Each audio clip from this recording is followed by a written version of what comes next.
Assalamualaikum warahmatullahi wabarakatuh. Waalaikumsalam warahmatullahi wabarakatuh. Alhamdulillah wassalatu wassalamu ala sayyidina Rasulillah sayyidina wa maulana Muhammad ibn Abdullah wa ala alihi wa sahbihi wa mawala. La haula wa la quwwata illa billah, amma ba'du. Bapak-bapak, ibu-ibu, saudara-saudara kaum muslimin rahimakumullah. Rangka memperingati Maulid Nabi besar Muhammad sallallahu alaihi wasallam. Yang penting dari peringatan Maulid ialah membicarakan bagaimana sebenarnya identitas umat Rasulullah sallallahu alaihi wasallam. Sebab apa? Adalah suatu hal yang wajar bahwa seorang pengikut menyesuaikan tingkah laku, gaya hidup dengan orang yang diikutinya.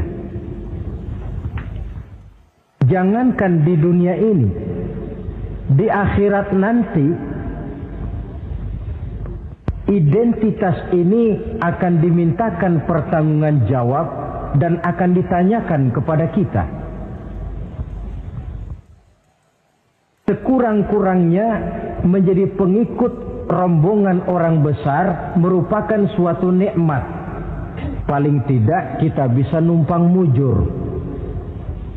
Kalau saya berangkat ke Bali ikut rombongan Pak Menteri misalnya, saya bisa bebas timbangan, tas saya tidak usah diperiksa-periksa barangkali. Kenapa? Ini rombongannya Pak Menteri, numpang mujur.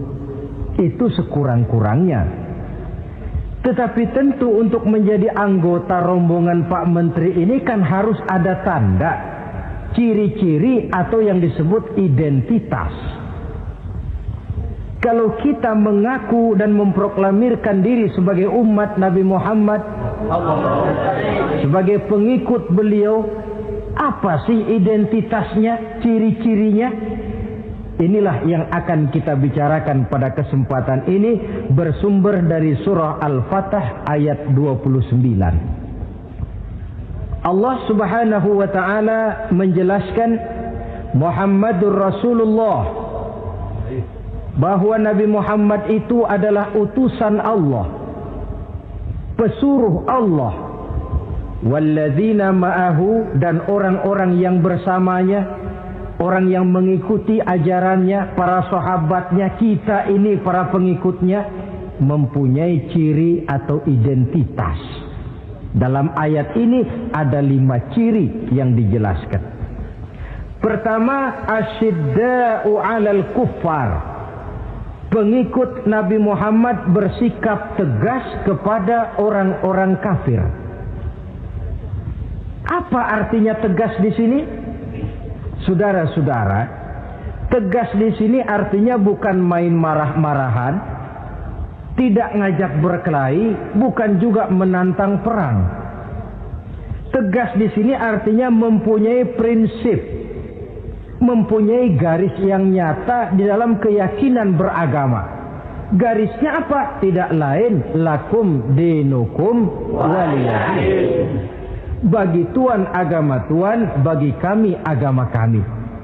Silahkan Tuhan melaksanakan agama Tuhan, kami akan melaksanakan agama kami. Kami menghormati Tuhan, Tuhan pun menghormati kami. Tetapi soal agama tidak usah dicampur adukkan. Identitas semacam ini perlu kita tegakkan kembali. Sebab apa? Sebab di zaman sekarang orang mulai mengaburkan nilai-nilai kebenaran dari agama, yang pada akhirnya menanamkan sikap ngambang terhadap agama. Misalnya kita ini dibuai dengan kalimat yang kelihatannya bagus tapi sebenarnya mengandung racun. Kata orang, jangan fanatik, semua agama kan bagus, semua agama benar, semua agama thayyib. Terus terang saja, saya bukan tidak setuju dengan kalimat itu. Saya beranggapan kalimat itu belum sempurna. Semua agama benar, jangan titik di situ, itu baru sekedar koma. Semua agama benar, koma, bagi penganutnya masing-masing, titik.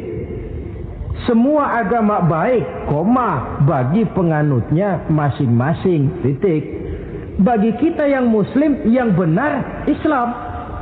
Dan seorang muslim yang berani membenarkan semua agama. Seorang muslim yang berani berkata semua agama benar, sekurang-kurangnya munafik kalau tidak menjadi murtad. Wah Pak, itu namanya fanatik dong. Betul. Yang tidak boleh kan fanatik kepada suku, yang tidak boleh kan fanatik kepada guru, tapi fanatik kepada agama dalam arti berpegang teguh kepada agama merupakan bagian daripada kehidupan beragama. Hanyalah kalau umat Islam ini fanatik dengan agamanya, dia akan konsekuen, baik melaksanakan, mengamalkan maupun mengembangkan agamanya. Saya cinta kepada suku saya, tapi tidak lalu fanatik. Cinta suku boleh, fanatik kepada suku salah. Cinta kepada guru bagus, fanatik kepada guru jelek. Cinta kepada agama bagus, fanatik kepada agama wajib. Hanya dengan fanatik kepada agama orang konsekuen.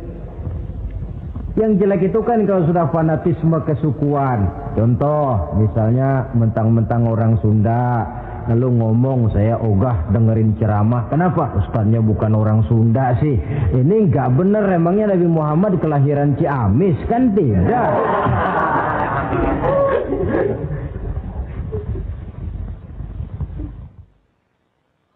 Toleransi ada tempatnya. Tetapi tidak menyangkut masalah-masalah ritual, tidak menyangkut masalah-masalah ibadah. Soal bikin jalan umum, mari bersama saudara-saudara kita yang lain agama membangun puskesmas, mari bersama-sama menjaga keamanan, mari sama-sama. Tapi kalau sudah menyangkut masalah ibadah, kembali kita kepada prinsip lakum dinukum waliyadin. Bagi Tuhan silahkan melaksanakan agama Tuhan, kami pun akan melaksanakan agama kami. Silahkan menyebarkan agama, tetapi jangan kepada orang yang sudah beragama. Ini batas toleransi. Jangan menyebarkan agama kepada orang yang sudah beragama. Maka dalam sejarah sudah dibuktikan, alhamdulillah, kalau kita mau objektif menilai sejarah, ketoleransian umat Islam itu sudah dibuktikan oleh fakta sejarah. Tetapi tanpa harus mengorbankan nilai-nilai akidah, keyakinan-keyakinan yang harus kita jaga dan kita pertahankan. Taruhlah kita sekarang masih disanggup berkata dan berpendirian semacam itu. Anak kita, keturunan kita, generasi yang akan datang, jikalau ditanamkan rasa ngambang terhadap agama, lambat laun akan makin tipis nilai-nilai religius itu melekat di dalam jiwanya. Dan akibatnya akan rawan kemajuan macam apapun, modernisasi macam apapun, kalau sudah terlepas dari kaitan kehidupan beragama, tidak akan banyak menolong untuk mensejahterakan umat manusia. Asyidda'u 'alal kuffar, bersikap tegas kepada orang-orang kafir. Ini sikap yang pertama, identitas yang pertama. Yang kedua, ruhama'u bainahum, kasih sayang kepada sesama mereka. Kalau kepada orang kafir tegasnya bukan main, tapi kembali ke dalam, kembali kepada sesama muslim, kasih sayang setengah mati. Saling asah, saling asih, saling asuh, saling mengalah buat kepentingan yang lain. Ini sudah dicontohkan dalam sejarah ketika Rasulullah dan para sahabat hijrah ke Madinah. Orang Madinah yang menyambut kedatangan orang Mekah itu kan disebut Ansor. Betul apa betul? Lah orang Makkah ini yang hijrah ke Madinah disebut kaum muhajirin. Apa orang Madinah menyambut kedatangan orang Makkah itu mentang-mentang orang asli Madinah lalu tolak pinggang? Kamu kemari pendatang ya, awas jangan bertingkah. Tidak. Masing-masing malah mencari saudara. Karena apa? Persaudaraan dalam Islam diikat dengan akidah. Artinya ini dari manapun orang datang, apapun warna kulitnya, bahasa apapun yang dia pakai, jikalau akidahnya sama, dia saudara kita. Hadirin, terus terang saja ya. Banyak orang-orang yang tidak senang kalau melihat umat Islam sampai bersatu. Maka segala macam cara mereka lakukan agar kita jangan bersatu. Terang-terangan menghantam Islam, tidak mungkin orang berani. Kenapa? Saya pikir sebodoh-bodohnya umat Islam dia masih fanatik sama agamanya.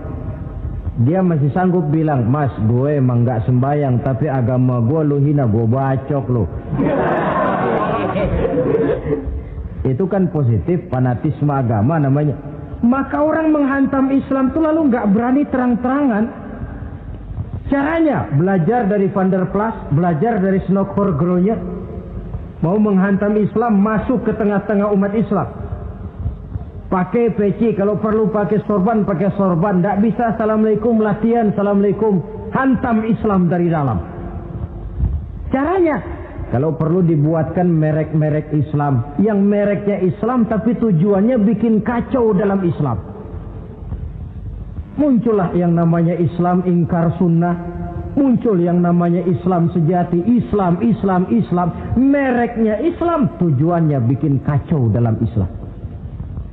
Kalau dia sudah mengkafirkan orang lain yang tidak sepaham dengan dia, tidak mau bermakmum kepada orang yang sepaham dengan dia. Kalau cara ini tidak kena, mereka putar lagu lama. Apa lagu lama itu? Lagu khilafiyah. Lagu lama itu supaya kita sengketa sesama kita, mempersoalkan hal-hal kecil.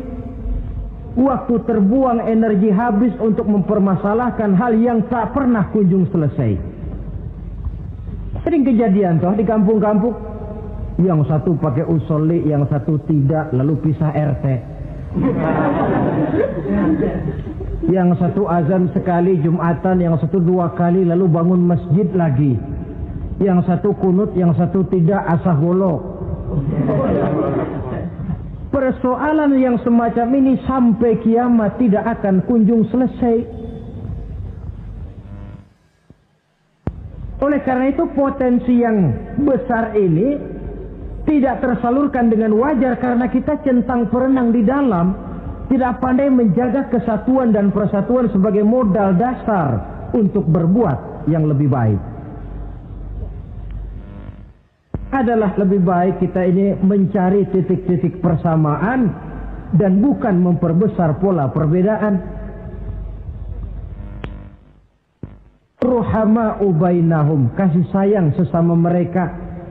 Imam Ghazali memberikan contoh kun kal yadain wala takun kal uzunain. Hai umat Islam, hiduplah kamu seperti 2 tangan.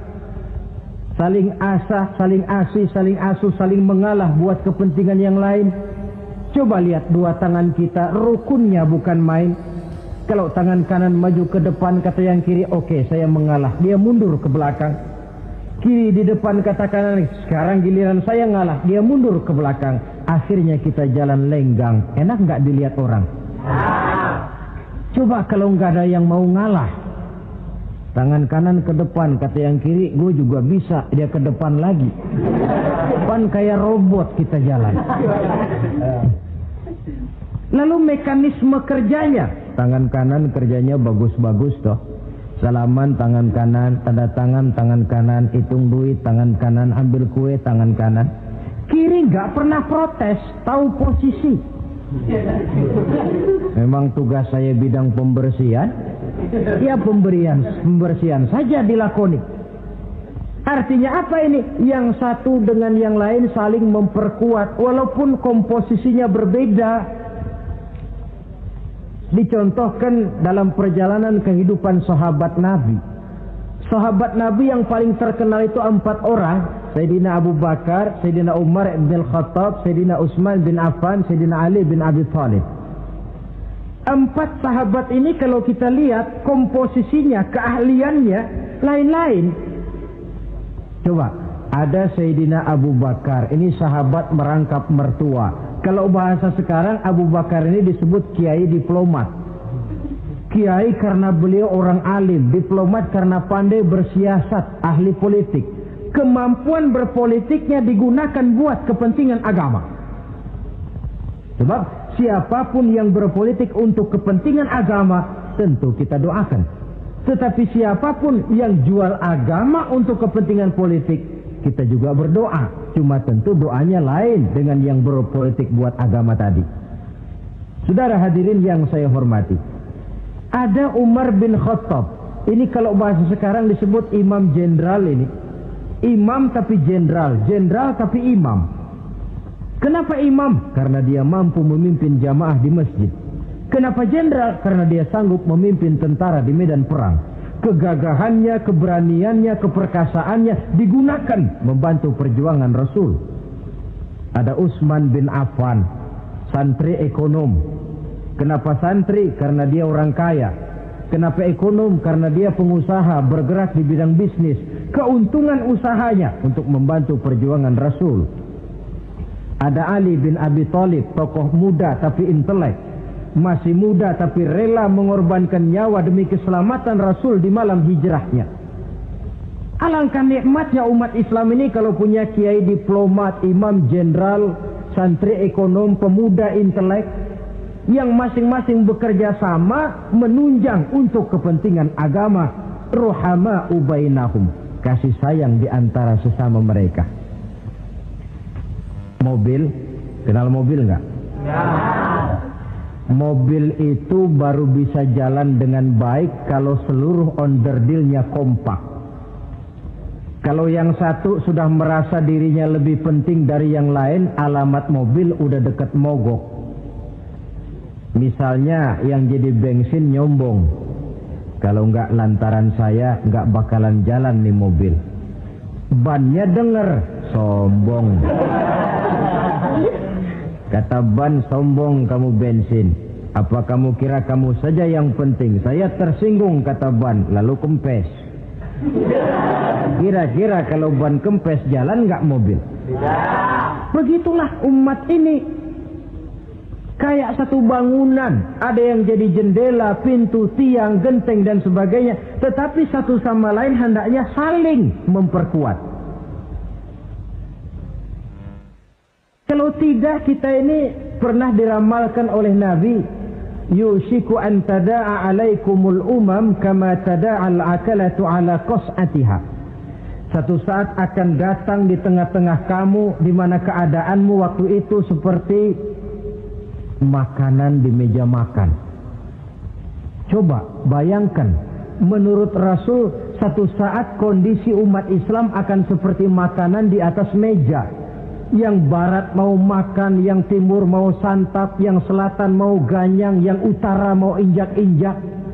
Satu saat kondisi umat Islam akan seperti itu. Heran sahabat, ya Rasulullah, kok kita bisa dikepung begitu rupa? Iya. Apa pada waktu itu jumlah kami sedikit ya Rasulullah? Tidak, kata Rasul. Bal antum yawma idzin katsir. Jumlahmu pada waktu itu banyak, besar, kamu mayoritas. Cuma sayang, kata Nabi, walakinnakum ghusaa'un ka ghusaa'is sail. Tetapi keadaanmu waktu itu seperti busa di lautan. Banyak tapi centang perenang. Banyak tapi tidak punya daya dan kekuatan. Dipermainkan gelombang lautan, dihempaskan ke tepian pantai tanpa punya makna dan arti. Mayoritas tapi nasibnya ironi. Lantaran apa ini? Kita tidak pandai menjaga kesatuan dan persatuan. Prinsip ruhama ubainahum, kasih sayang di antara sesama mereka, belum bisa kita wujudkan. Oleh karena itu, hadirin yang saya hormati, identitas yang kedua ini Mari kita tegakkan, menggalang kesatuan dan persatuan untuk kejayaan agama yang kita cintai. Soal posisi silahkan berbeda, soal profesi silahkan berbeda, tetapi hendaknya perbedaan ini tidak menyebabkan persimpangan tujuan. Satu sama lain saling memperkuat. Identitas yang kedua, bahwa kita sudah diikat dengan akidah, tidak oleh ras, warna kulit, suku, bahasa, oleh akidah. Satu kali orang sudah syahadat, dia adalah saudara kita.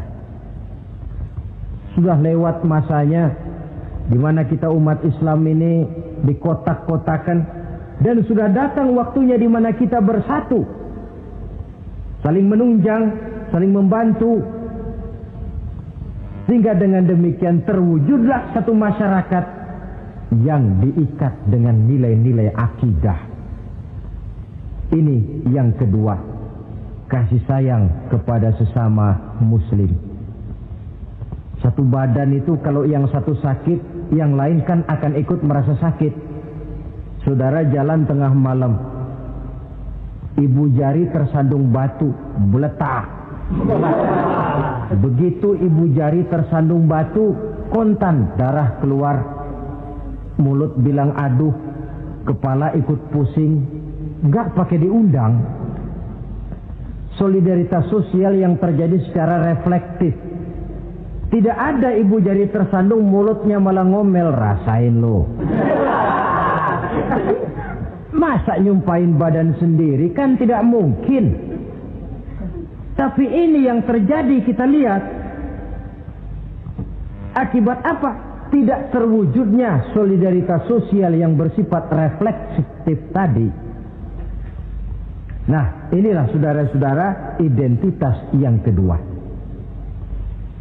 Yang ketiga sekarang, pengikut Nabi Muhammad sallallahu alaihi wasallam itu cirinya yang ketiga, tarahum ruk'an sujjada.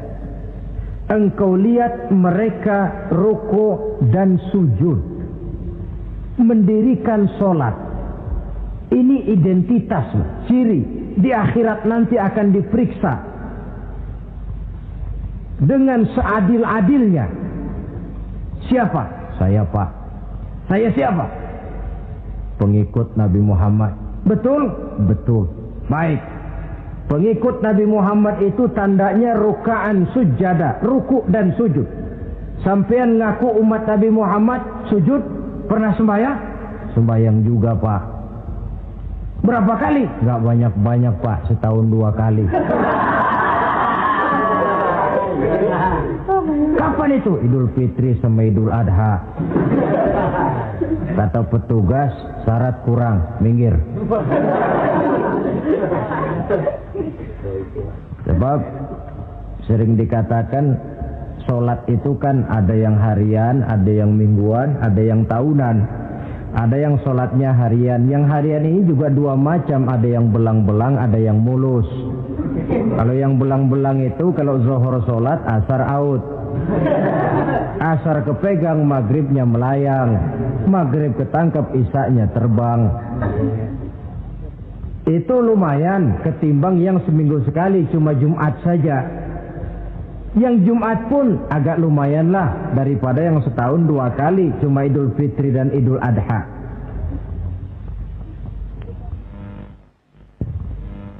Tetapi bagaimanapun juga sholat ini memang merupakan keperluan dalam kehidupan kita. Ciri identitas yang memperkaya kepribadian. Pengikut Nabi orangnya ruku dan sujud. Sehingga di zaman sahabat tadi kondisi mereka digambarkan kalau siang seperti kuda perang, tetapi kalau malam seperti pendeta. Maksudnya apa? Di medan perang mereka gagah, tapi kalau sudah ruku dan sujud bukan main khusyuknya.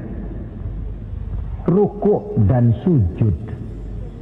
Dengan kata lain, ciri pengikut Nabi Muhammad orangnya mendirikan sholat,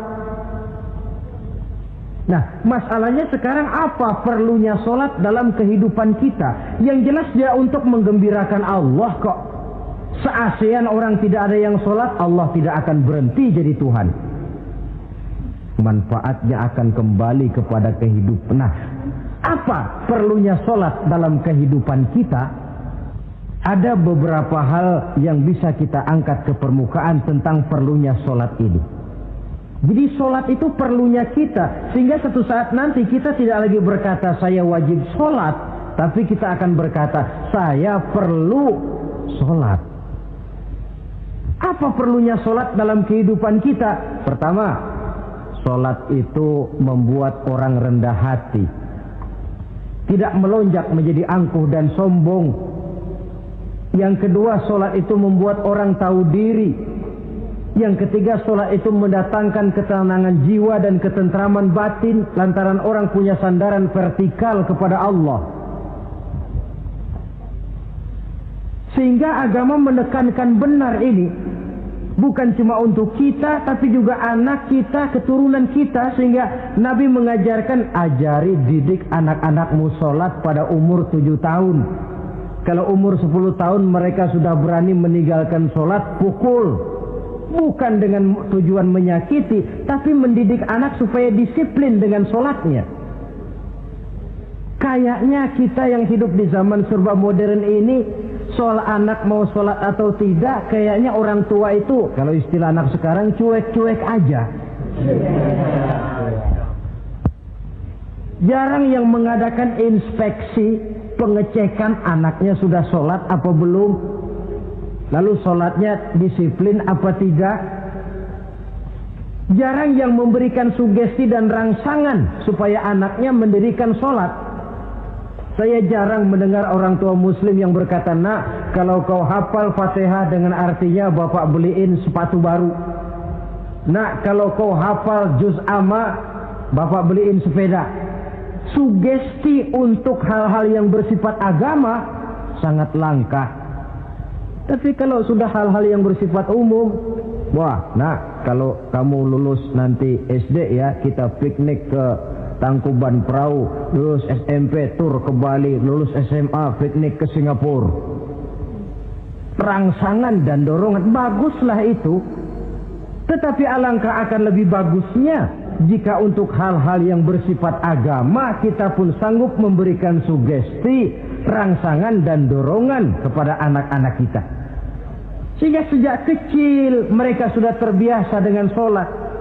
Sejak kecil mereka sudah disiplin dengan sholatnya. Sebab kalau tidak, kayu itu kalau mau dibengkokkan pada saat dia masih kecil. Kalau sudah besar baru mau dibengkokin, repot kayu itu.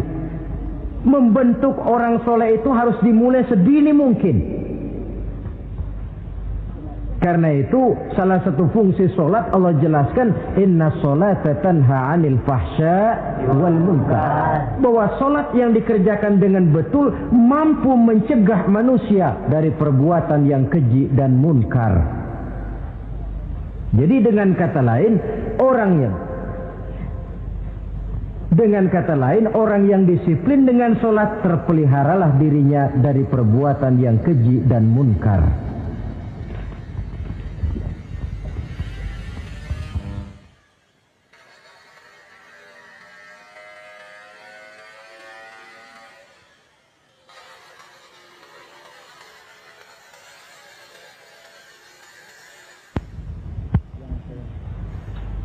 Hadirin yang saya hormati, suatu kenyataan barangkali yang memang tidak bisa kita pungkiri, bahwa kemajuan ilmu pengetahuan dan teknologi sekarang ini makin mengagumkan. Dunia seolah-olah telah dirombak oleh manusia dari sebuah daerah kosong menjadi gedung-gedung pencakar langit yang tinggi. Orang sudah bertandang ke bulan, dan dalam beberapa tahun mendatang boleh jadi akan bertandang pula ke planet-planet lainnya. Kekurangan air minum bisa diatasi dengan penyulingan air laut. Kekurangan areal pertanian bisa diatasi dengan merombak gurun pasir yang gersang dan tandus menjadi sawah ladang yang menghasilkan kebutuhan hidup manusia. Tapi seiring dengan itu menjadi pertanyaan, makin sejahterakah umat manusia?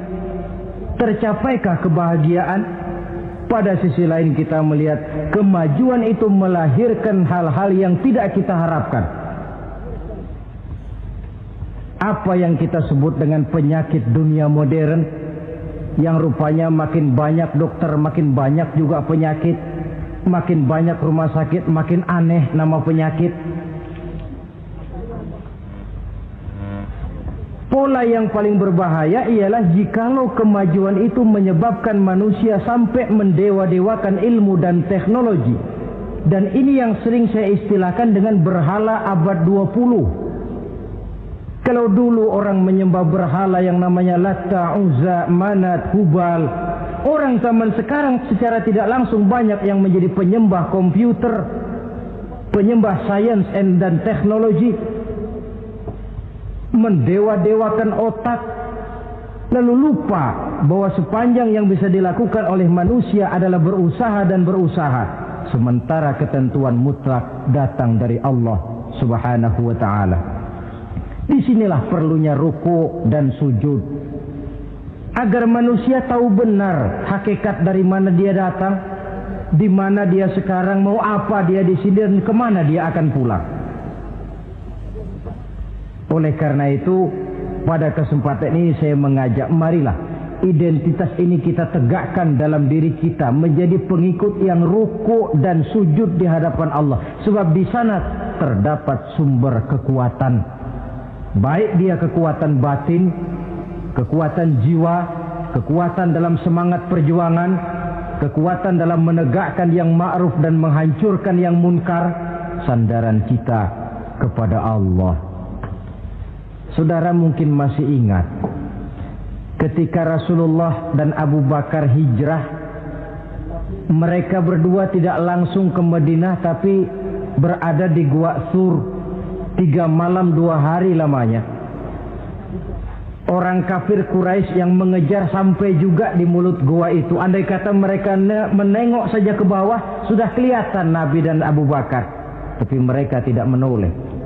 Nabi dengan mantap berkata kepada Abu Bakar, "La takhaf wa la tahzan ya Abu Bakar, innallaha ma'ana." Abu Bakar, kau tidak usah takut, tidak usah sedih, Allah bersama kita. Ucapan ini mantap kalau diucapkan oleh orang yang ruk'an sujada, benar-benar sujud kepada Allah, mempunyai backing yang tidak kepalang tanggung, yang serba maha. Yaitu kalau memang saudara perlu cari backing, jangan kolonel tanggung, jangan brigjen tanggung, carilah backing yang serba maha, maha gagah, maha kaya, maha tahu, maha segala-galanya. Berbackinglah kepada Allah saja dengan jalan ruk'an sujada, ruku' dan sujud dalam kehidupan ini. Ini identitas yang ketiga. Yang keempat sekarang, pengikut Nabi itu apa tandanya? Yabtaghuna fadlan minallah wa ridwana. Mereka selalu mencari karunia dan keridhaan Allah. Karunia dan keridhaan. Jadi tidak hanya mencari sekedar karunia, tetapi juga mencari ridho. Oleh karena itu seorang pengikut Rasul, di dalam dia berdagang misalnya, dibatasi oleh pertanyaan, cara saya ini Allah ridho apa tidak?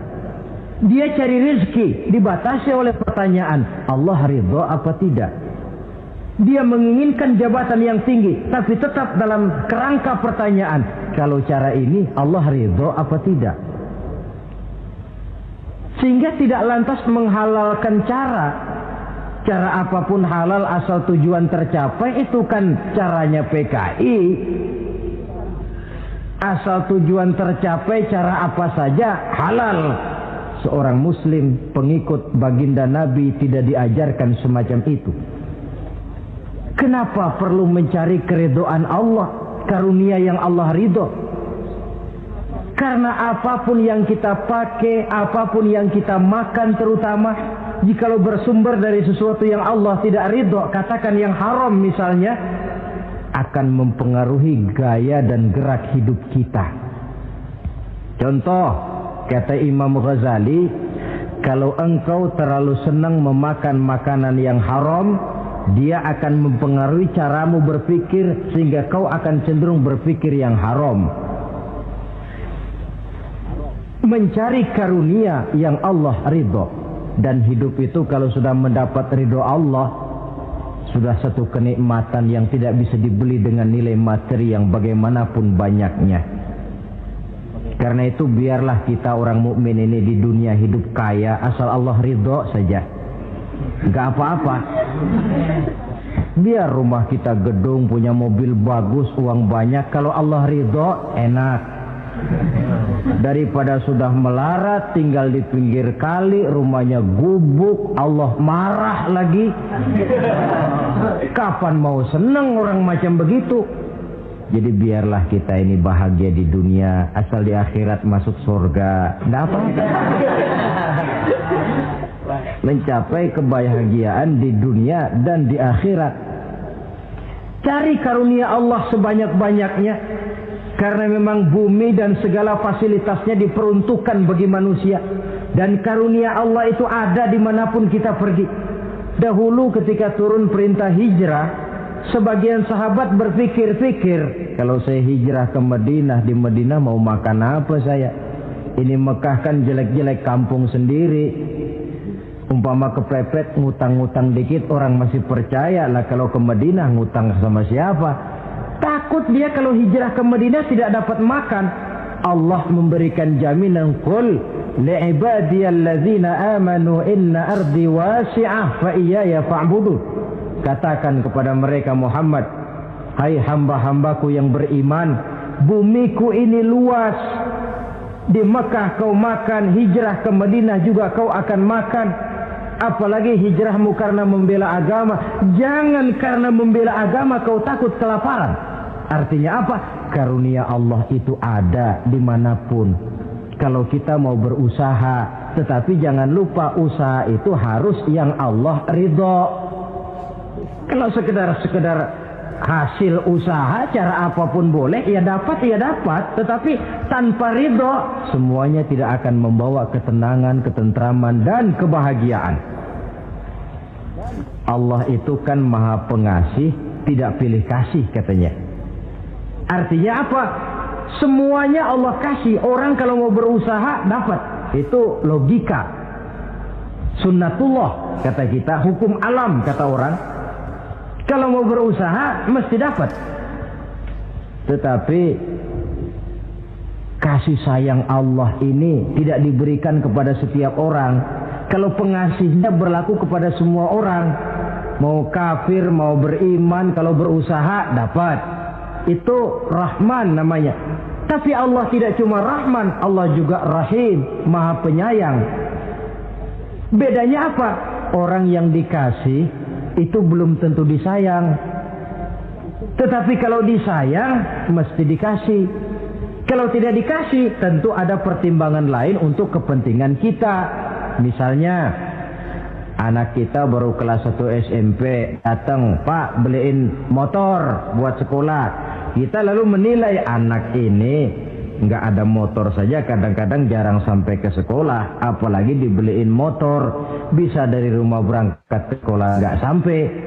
Tidak dibelikan bukan karena tidak sayang, justru karena sayangnya ada pertimbangan lain untuk kepentingan si anak. Tetapi kadang-kadang anak sendiri berpikirnya lain.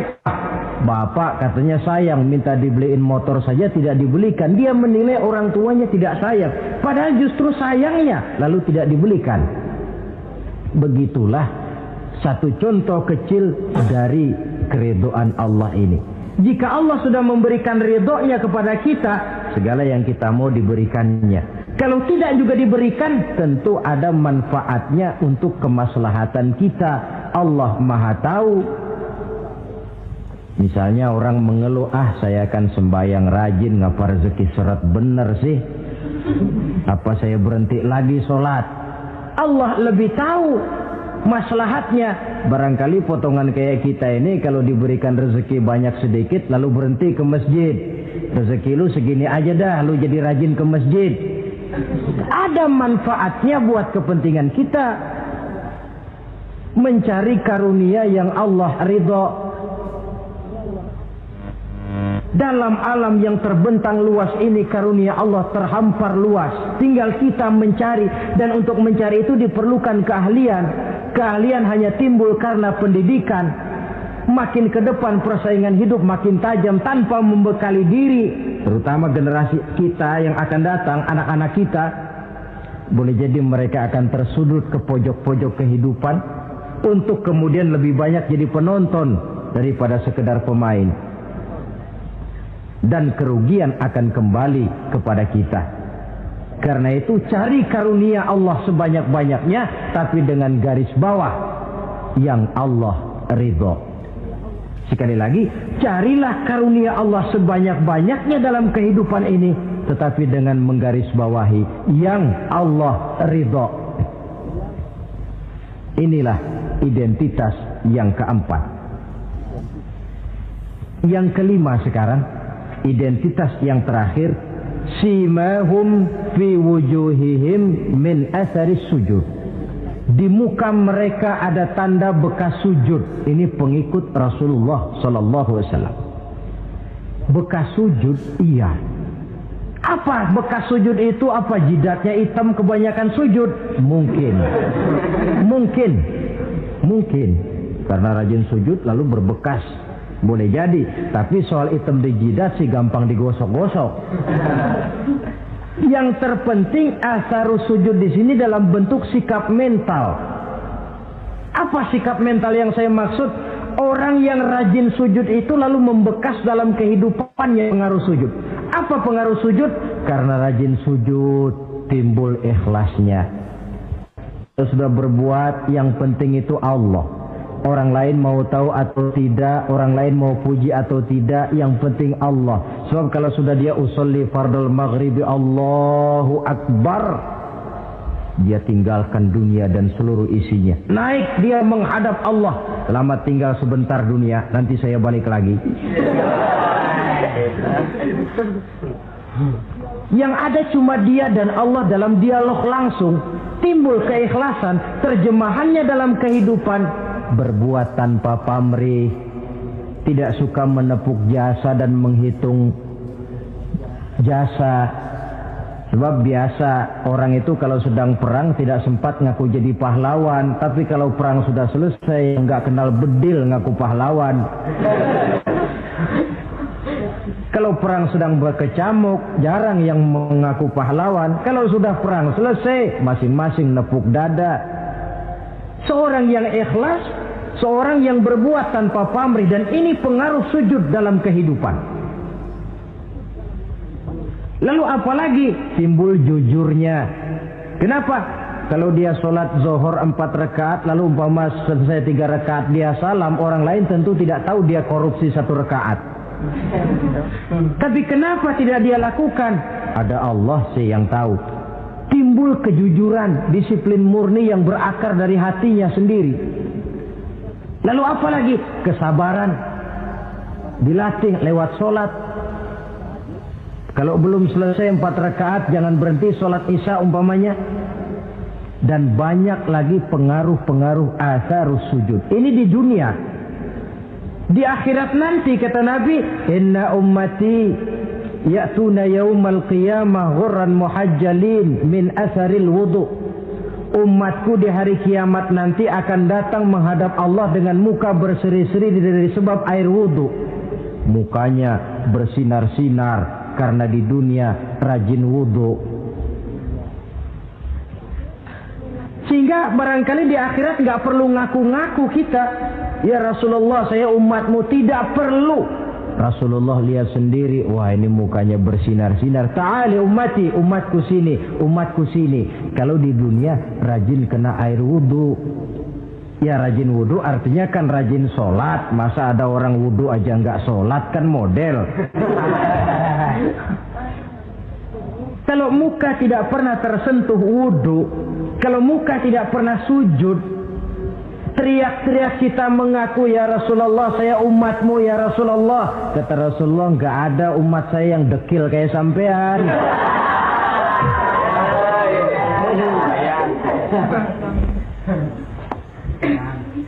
Itulah sebabnya pada kesempatan ini saya mengajak, mari membiasakan diri berwudu. Tidak cuma untuk sholat. Saudara mau berangkat ke kantor, wudu dulu, bagus. Saudara mau pergi berdagang, wudu dulu, cakep. Saudara mau pergi kuliah, mau pergi sekolah, wudu dulu, bagus. Di samping kebersihan jasmani, juga kebersihan rohani. Tengok saja. Kalau kita membasuh tangan pada saat wudu, mulai Allahumma inni as'aluka yumna wal barakah wa a'udzubika minasyu'mi wal halakah. Itu kan yang kita baca.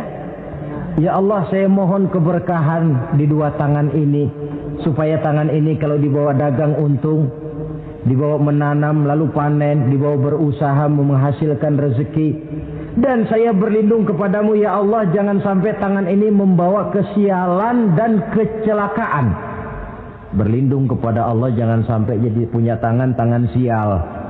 Dipakai dagang rugi, dipakai nanam pohonan mati, dipakai mukul orang mati. Tangan sial. Dari itu saja sudah memberikan sugesti untuk rohani kita. Kebersihan jasmani, kebersihan rohani terpelihara karena wudu. Jadi asarus sujud, pengaruh sujud membekas di dalam kehidupan. Sehingga oleh Syekh Muhammad Abduh dijelaskan, walikulli ibadatin minal ibadati sahihah asarun fi taqwimi akhlaqil qaimi biha wa tahzibi nafsihi. Setiap ibadah yang dikerjakan dengan betul pasti mempunyai pengaruh yang nyata dalam meluruskan moral akhlak orang yang melaksanakan ibadah itu sendiri. Jadi sujud kita betul apa tidak? Lihat saja pengaruhnya dalam kehidupan kita.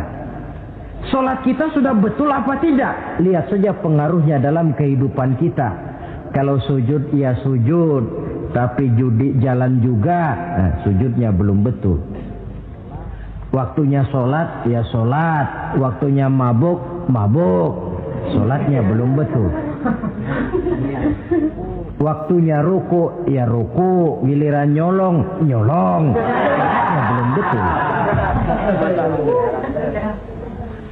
Sebab sholat yang dikerjakan dengan betul, sujud yang dikerjakan yang punya pengaruh nyata dalam kehidupan, kelihatan bekasnya dari tingkah laku dan gerak kita di dalam menelusuri kegiatan hidup ini. Maaf, dengan sedikit pahit barangkali kita memang harus berkata, masih banyak di antara kita umat Islam ini yang melaksanakan ibadah hanya dengan prinsip asal sekedar gugur kewajiban. Perkara ada pengaruhnya atau tidak dalam diri kita, kita malas untuk mengadakan evaluasi. Akibatnya ibadah yang kita kerjakan tidak mempunyai pengaruh dalam membentuk kepribadian kita. Orang yang mengucapkan syahadat ada pengaruh dalam jiwanya. Orang yang mendirikan sholat ada pengaruh dalam membentuk kepribadiannya. Orang yang melaksanakan puasa ada pengaruh dalam perkembangan jiwanya. Orang yang mengeluarkan zakat ada pengaruhnya dalam mengelola hartanya. Orang yang melaksanakan ibadah haji ada perubahan dalam kegiatan hidupnya. Dari yang negatif kepada yang positif tentunya. Simahum fi wujuhihim min athari sujud. Di muka mereka, di muka pengikut Rasulullah ini ada tanda pengaruh bekas sujud. Karena rajinnya dia melaksanakan sujud di dalam kehidupan ini. Nampak pengaruh yang nyata di dalam kehidupannya, dalam gerak dan tingkah lakunya. Saudara hadirin, ma'asyiral muslimin rahimakumullah. Inilah 5 identitas yang harus kita tegakkan jikalau kita mau jadi umat yang konsekuen. Tidak sekedar bangga-banggaan menyandang titel umat Nabi, apalagi konon mengharapkan syafaatnya di akhirat nanti, padahal sebagai pengikut kita tidak menyesuaikan diri dengan yang kita ikuti. bagaimana mau mengharapkan fasilitas yang namanya syafaat? Bahwa syafaat pertolongan Rasul itu ada, tetapi fungsinya kan ibarat orang punya kain, syafaat itu nambel. Saudara punya kain, sobek-sobek sedikit, ditambel oleh yang namanya syafaat. Sholat kurang sedikit, ditambel oleh syafaat. Sodakoh ada campur riya sedikit, tidak karena Allah sedikit, syafaat. Jadi kalau punya kain sobek ada syafaat. Lah kalau kainnya tidak punya, yang mau ditambel apanya? Sholat tidak, puasa tidak, di akhirat aman dah dapat syafaat.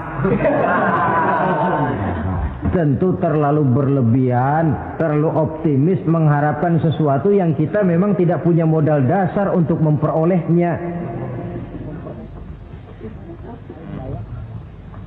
Baiklah ya, kesimpulan. Pertama, sebagai pengikut kita harus menyesuaikan diri dengan yang kita ikuti. Identitas. Suatu umat hanya akan berwibawa, hanya akan dihitung dan dipandang orang kalau dia tegak dengan identitasnya. Kalau macan sudah kehilangan sifat galaknya, orang tidak takut lagi kepada macan. Dan kalau kambing sudah kehilangan sifat jinaknya, banyak orang takut miara kambing. Kalau umat Islam sudah kehilangan identitasnya, dia akan menjadi umat yang kehilangan wibawa dan tidak pernah ditakuti oleh musuh-musuhnya. Seenaknya saja orang mengacak-acak kehidupan kita sebagai umat kalau tidak punya identitas. Yang kedua, kesimpulan yang kedua, identitas itu bisa kita ringkaskan. Pertama, tegak dengan keyakinan inna dina indallahil Islam.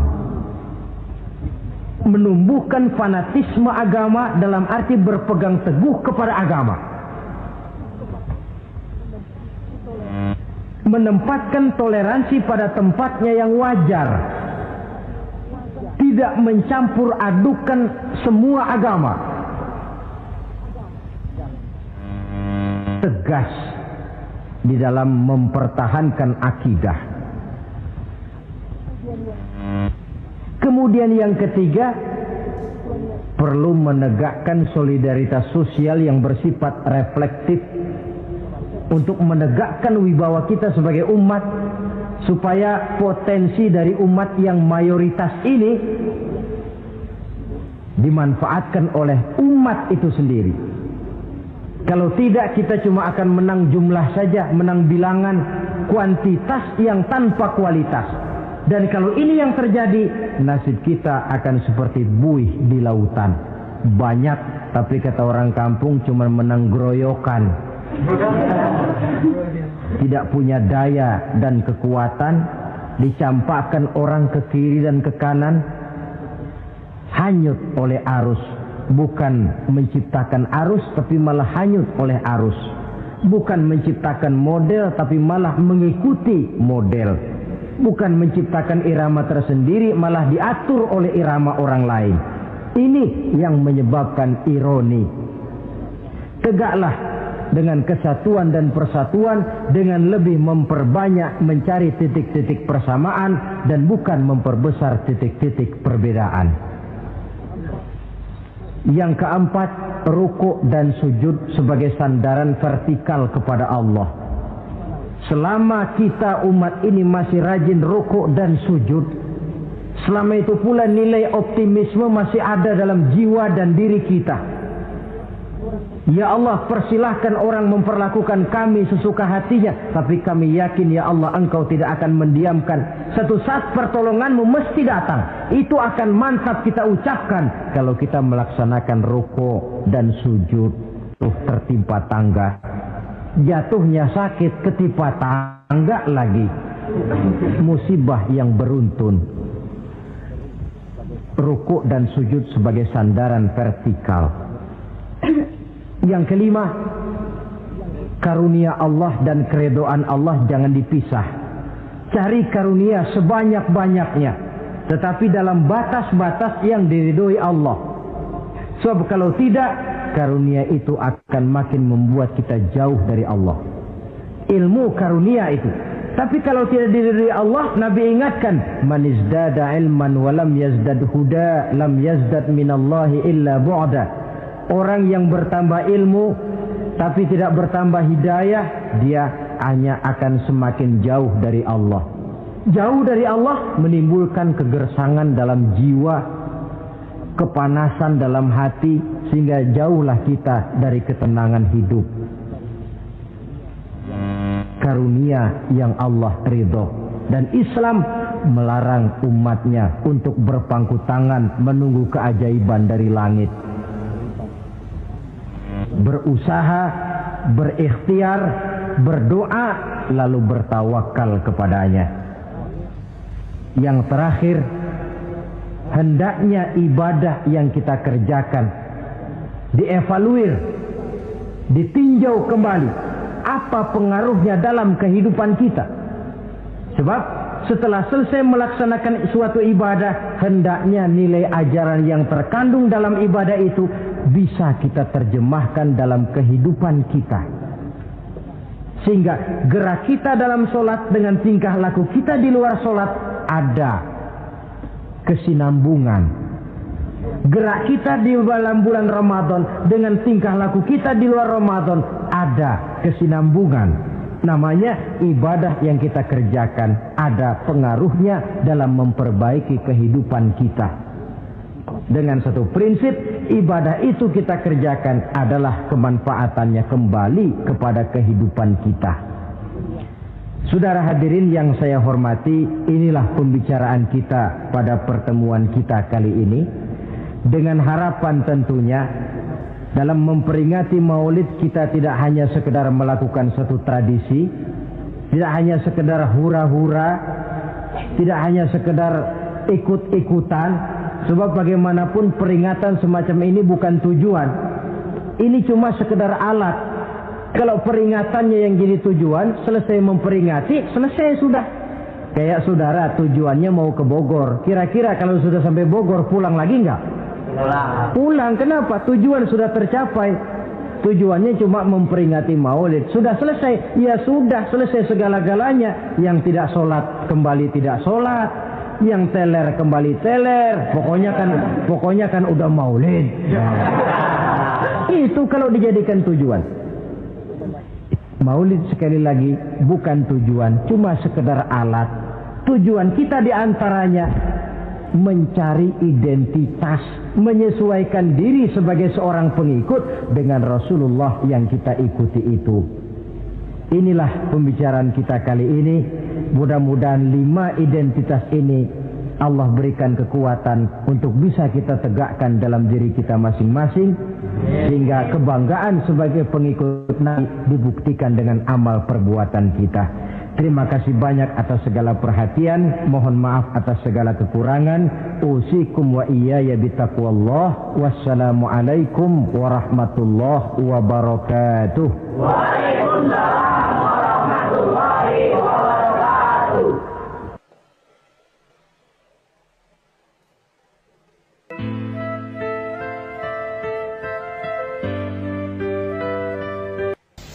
Bapak-bapak, ibu-ibu, saudara-saudara kaum muslimin rahimakumullah. Murai di dahan dan koko ayam di kandang. Dunia ini penuh dengan berbagai macam kesibukan. Sejak dari petani yang turun ke ladang, pedagang yang berangkat ke pasar, pelajar yang menuju sekolah, sampai kepada pegawai yang berangkat ke kantor, seluruhnya tidak lain untuk mencari sesuatu yang bernama bahagia. Setiap orang menginginkan kebahagiaan, dan tidak seorang pun menginginkan kesengsaraan dalam kehidupan ini. Namun nyatanya tidak setiap orang yang ingin bahagia mengetahui jalan yang harus ditempuhnya untuk sampai kepada kebahagiaan itu. Maka pada kesempatan pertemuan kali ini, saya ingin menyampaikan sebuah hadis dari junjungan kita baginda Nabi besar Muhammad sallallahu alaihi wasallam. yang termuat dalam kitab Mukhtarul Ahadits An-Nabawiyah, di mana beliau bersabda, arba'un min sa'adatil mar'i. Ada 4 perkara yang merupakan tanda dari orang bahagia. Saya mau tanya, di antara saudara-saudara yang hadir di sini, apa ada yang kepengen jadi orang sengsara? Ya. Seluruhnya tentu ingin mendapatkan kebahagiaan. Maka menurut resep dari Nabi kita, tanda orang bahagia itu 4. Jadi kalau saudara ingin bahagia, harus mempunyai 4 perkara ini. Yang pertama, orang bahagia itu kata Nabi, darun wasi'un. Punya rumah biar bagus asal gede. Enak ngaturnya. Daripada sudah punya rumah kecil, adanya di pinggir kali, gubuk, kalau hujan bocor, miring lagi, kiamat. Loh, kalau gitu Islam materialis dong. Hadis ini boleh diartikan dengan makna hakiki, arti yang sebenarnya. Boleh diartikan dengan makna majazi, arti kiasan. Kalau dia diartikan dengan arti kias, maka yang dimaksud darun wasi'un ay qalbun wasi'un. Rumah yang luas tidak lain daripada hati yang lapang. Karena di situ kunci kebahagiaan yang sebenarnya. Walaupun kita cuma tinggal di petak berukuran 2 kali 3 meter, kalau hati kita luas-luas rasanya rumah itu. Tapi biar rumah kita halamannya saja puluhan ribu hektar, ada kolam renangnya, kamar tidurnya tidak lagi terhitung. Kalau hati yang menempati rumah itu sempit, maka akan terasa sempit jugalah rumah itu. Tempat bergantungnya tidak lain adalah hati. Marilah kita mencoba melihat berbagai pandangan orang tentang bahagia ini. Ada orang menyangka bahwa bahagia itu kalau dia mendapatkan harta yang sebanyak-banyaknya. Siapa yang banyak harta, dialah raja. Apa yang dia mau, seluruhnya bisa dibeli.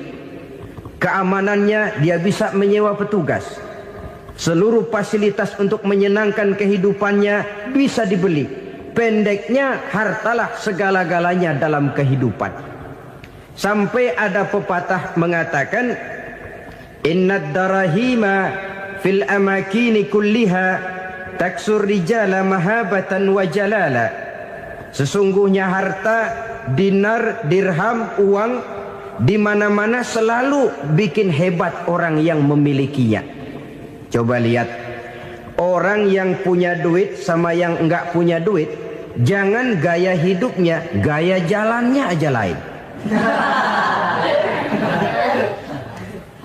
Wahia lisanun liman arada fasahatan, wahia silahun liman arada qitala. Uang adalah senjata yang paling ampuh bagi orang yang mau pergi perang, dan lidah yang paling fasih bagi orang yang mau bicara. Kalau bicara dengan lidah macet, cobalah bicara dengan harta, lancar. Sampai ada pepatah demikian, segalanya bisa diatur dengan harta. Maka di kalangan orang yang berpandangan semacam itu, seluruh kegiatan hidupnya hanya terfokus kepada bagaimana mengumpulkan harta yang sebanyak-banyaknya. Tidak peduli halal haram, tidak kenal sore pagi siang dan malam, tidak sempat sujud, jauh dari agama, jauh dari kehidupan yang bersifat ruhaniyah, jauh dari Allah dan sebagainya. Sampai dalam Al-Quran dikelompokkan dalam kelompok yang dinamakan lumazah.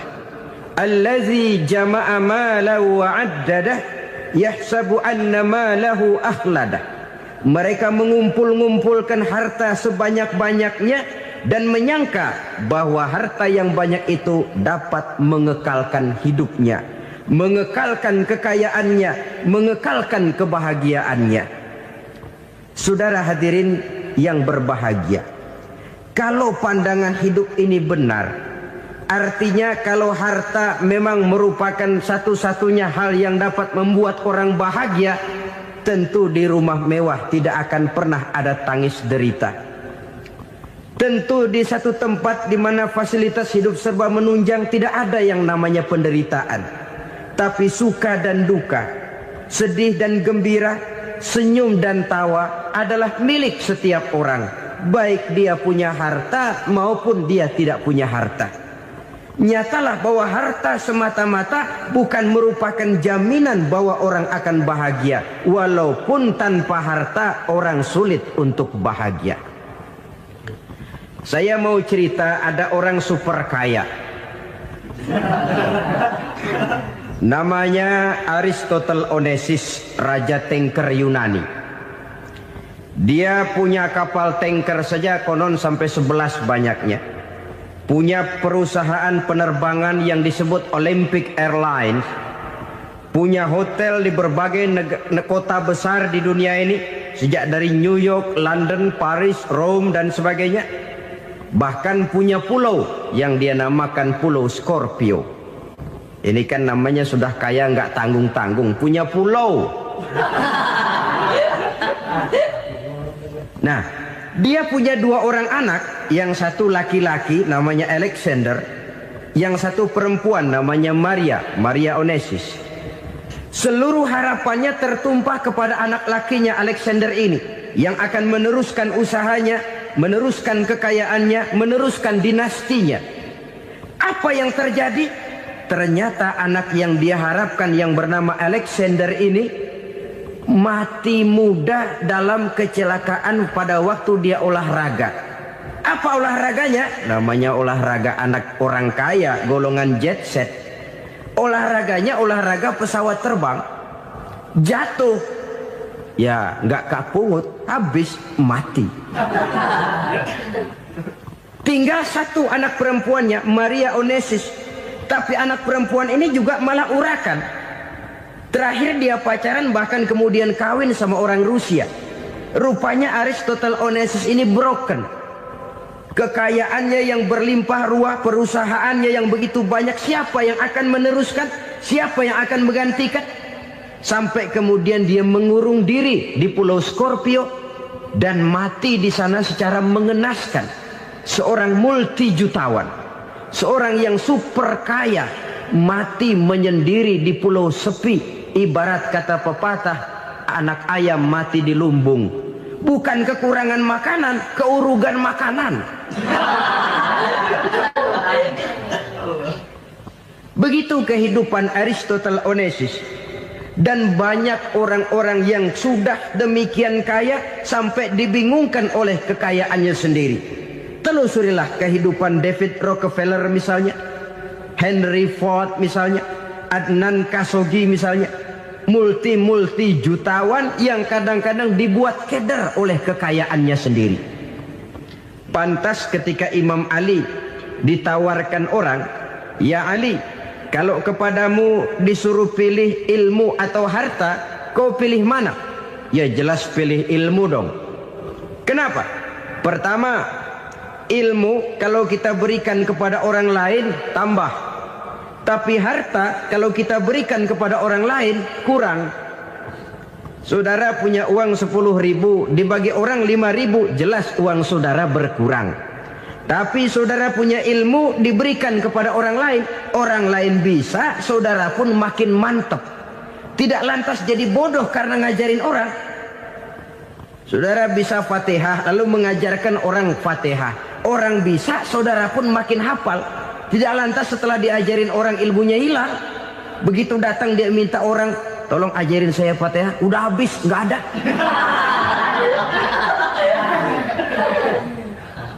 Yang kedua kata Imam Ali, ilmu menjaga kita.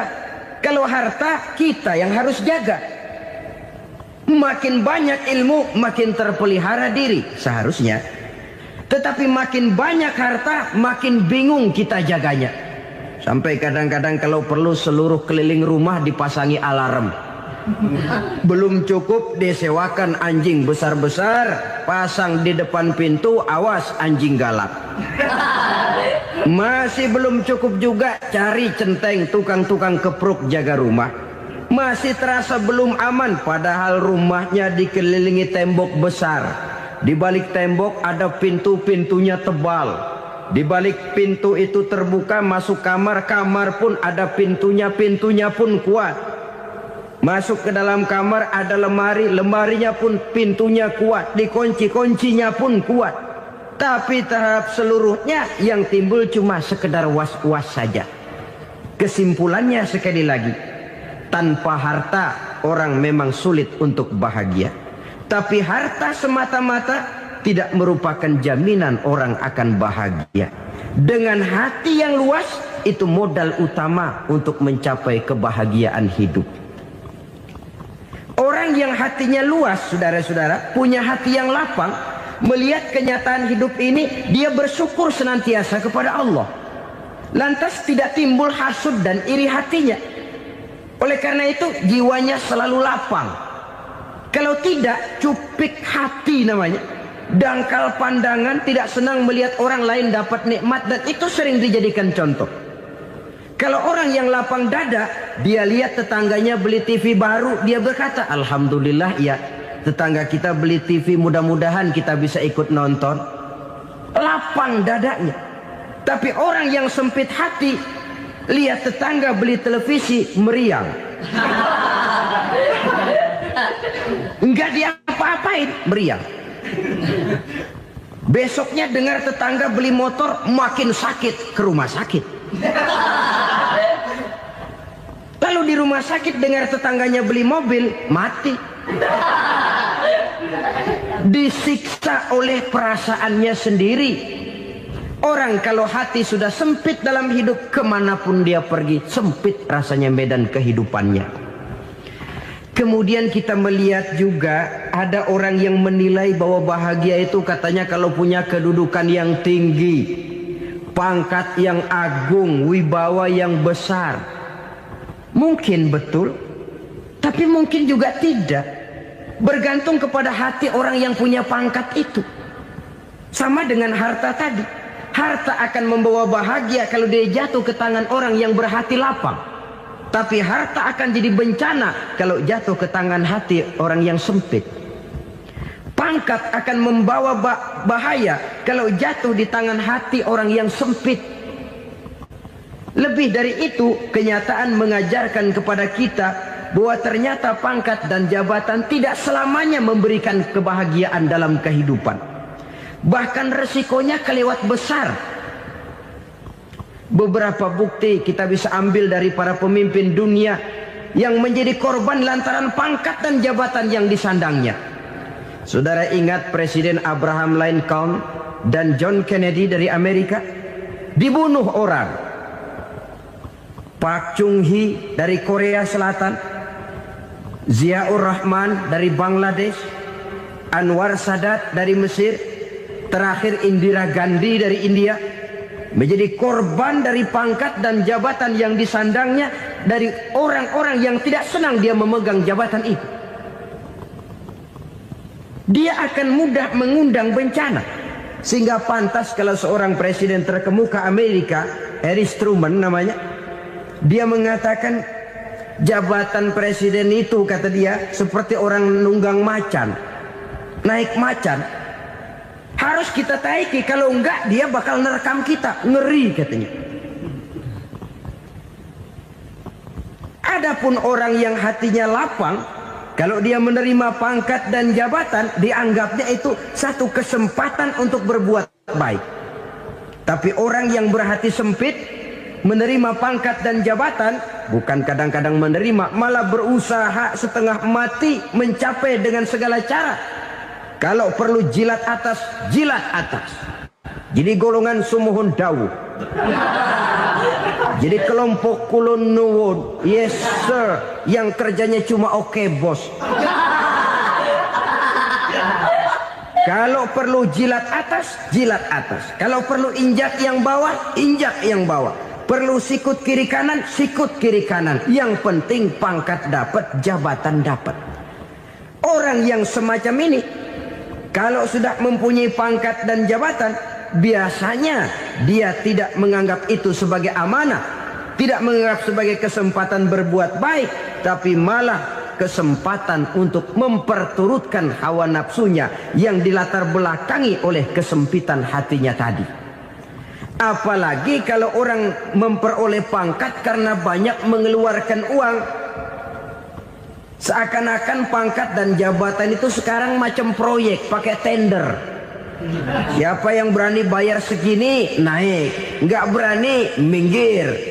Padahal logikanya, kalau orang mencapai satu jabatan karena banyak mengeluarkan uang, hampir bisa dipastikan bahwa setelah jabatan itu dia pegang, langkah pertama yang akan dilakukannya ialah berusaha bagaimana uang yang dia keluarkan supaya kembali. Ya paling kurang pulang modal dulu dong. Soal mikirin rakyat soal nanti, tapi ini modal harus pulang. Itu celakanya kalau orang memperoleh pangkat dan jabatan cuma karena banyak mengeluarkan uang. Jarang orang yang mempunyai keyakinan dan pandangan bahwa pangkat dan jabatan merupakan amanah. Jadi sekali lagi, pangkat dan jabatan mungkin saja membawa kebahagiaan kalau jatuh ke tangan orang yang berhati lapang. Tapi bisa jadi bencana kalau dia jatuh ke tangan orang yang mempunyai hati yang sempit. Dan lagi-lagi stresnya hati yang lapang. Lalu sebagian orang, saudara, ada yang berpandangan katanya bahagia itu kalau jadi orang terkenal, mempunyai popularitas, menjadi idola di kalangan remaja, di kalangan orang tua, di segala lapisan masyarakat.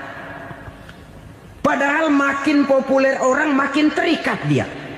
Ya kalau macam kita ini kan nggak punya nama, nggak populer, tengah malam buta mau nongkrong di warung Tegal aman. Tapi pangkat, jabatan, kedudukan, popularitas menyebabkan kita diikat dengan berbagai macam peraturan. Cuma mandi sama ke WC saja yang nggak dikawal.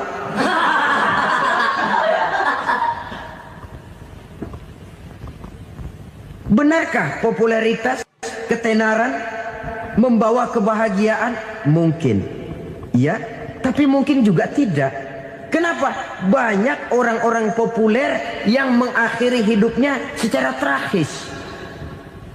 Kita ambil beberapa nama. Di Amerika tahun 60-an ada bintang seksi paling terkenal yang dijuluki sex bomb. Bom seks. Sampai sekarang jadi legenda, namanya Marilyn Monroe. Singkatan dobelnya itu inisialnya MM, Marilyn Monroe. Terkenal, top, sampai dia mati tahun 62. Namanya sekarang masih saja dibicarakan orang. Kenapa dia bunuh diri? Tidak punya hartakah dia? Banyak. Kurang populerkah dia? Seluruh dunia mengenalnya. Sejak rakyat kecil sampai pejabat tinggi dia punya hubungan. Kenapa? Jenuh. Dia terlahir dalam keadaan yatim. Setelah itu tidak lama dia berangkat remaja, ibunya meninggal. Pindah dari wanita asuh ke wanita asuh sampai 12 orang ibu angkatnya. Dan kekecewaan yang paling parah, setiap laki-laki yang dekat dengannya hanya seperti kapal berlabuh. Datang dan pergi silih berganti. Padahal dia merindukan seseorang yang bisa melindungi hidupnya. Dia rindukan itu dan dia tidak pernah menemukan. Itu yang akhirnya menyebabkan dia minum pil tidur kelewat dosis, minum obat tidur kebanyakan. Ya tidur terus sampai sekarang.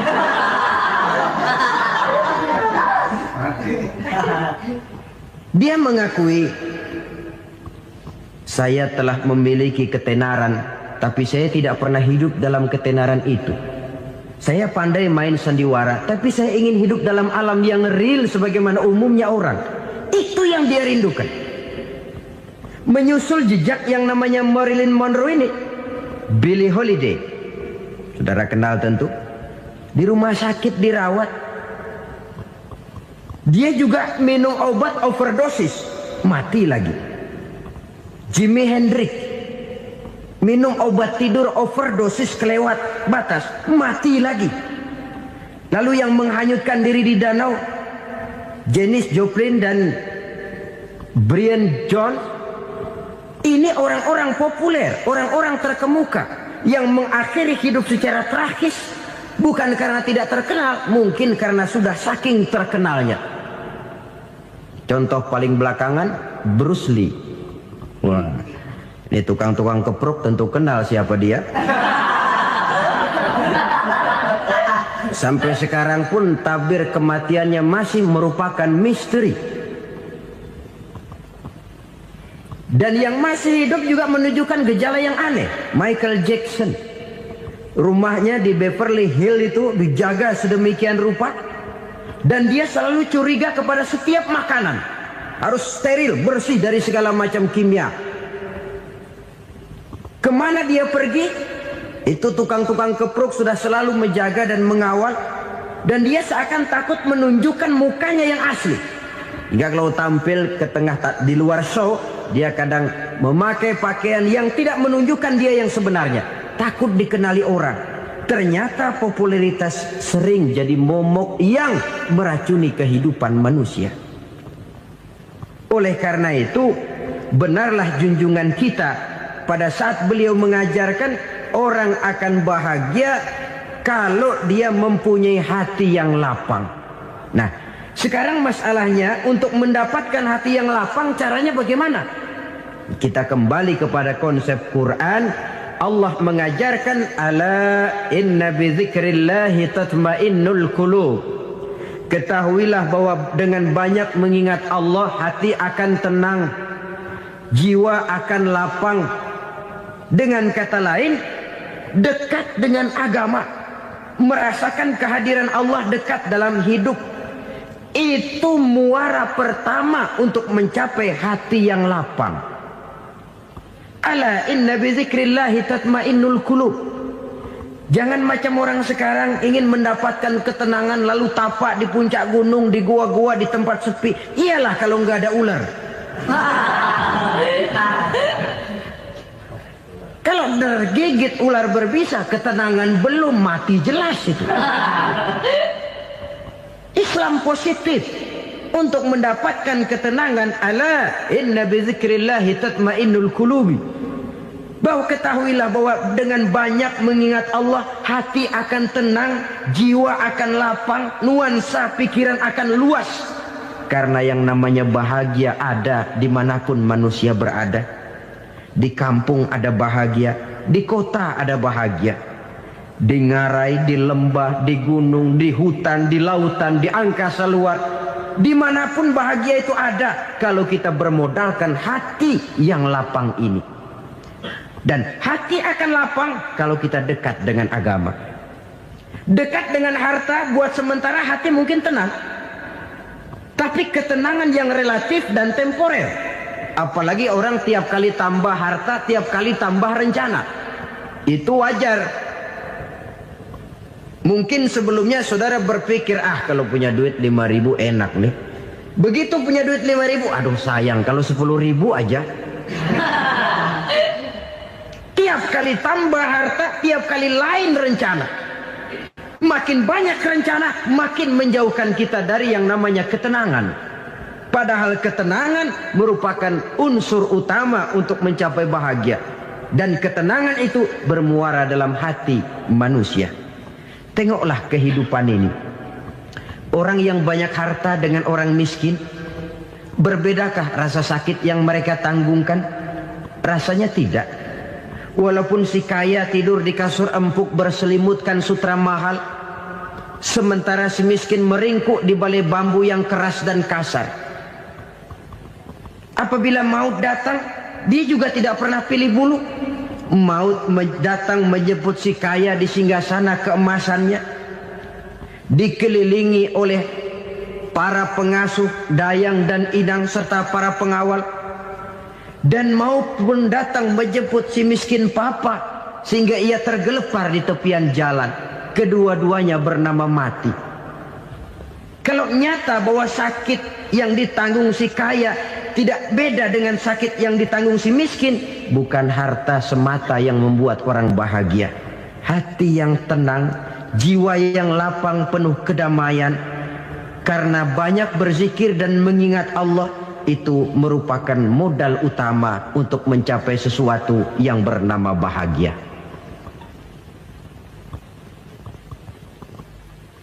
Saudara hadirin yang saya hormati, inilah yang pertama dari 4 ciri yang digambarkan oleh Nabi tentang tanda-tanda orang bahagia. Dan harus berangkat dari yang pertama ini, hati yang lapang. Ini yang harus kita miliki lebih dahulu.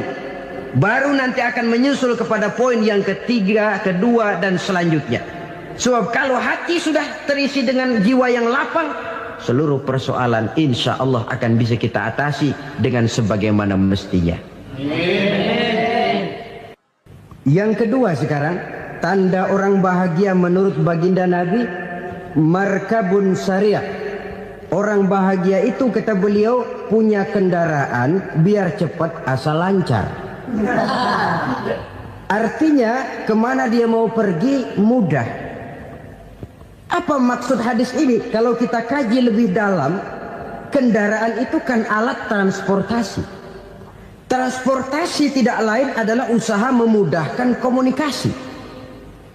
Pindah dari situ kepada teori bahwa manusia adalah zon political, makhluk bermasyarakat yang tidak bisa memenuhi kebutuhan hidupnya secara sendirian.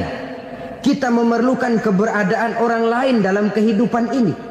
Untuk memakai baju saja kita sudah perlukan petani yang tanam kapas, pabrik yang memintal kapas jadi benang, pabrik yang menenun benang jadi kain, sampai kepada mesin jahit, sampai kepada tukang jahit. Itu cuma untuk memakai pakaian saja.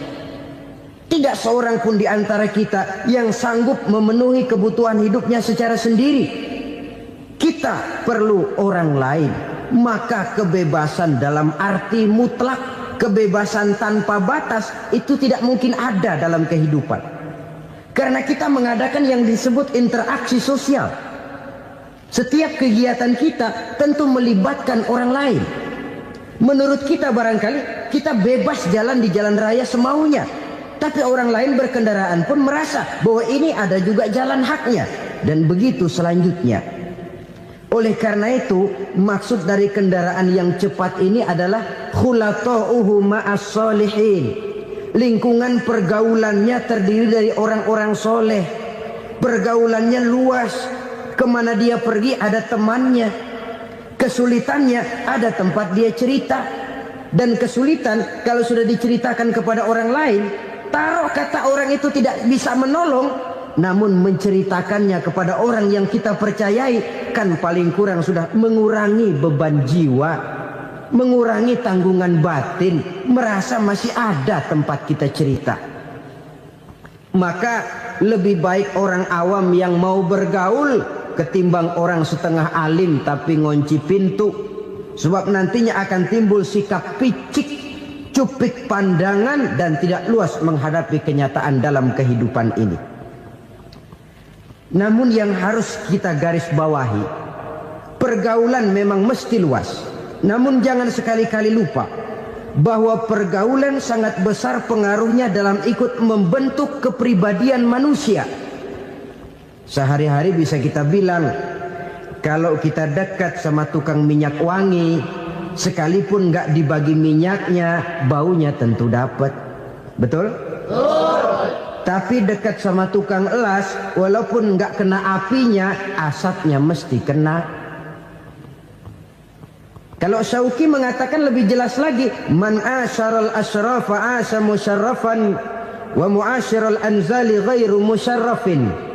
Awalam taral jildal hakira muqabbalan bisagri lamma sara jildal mushaf.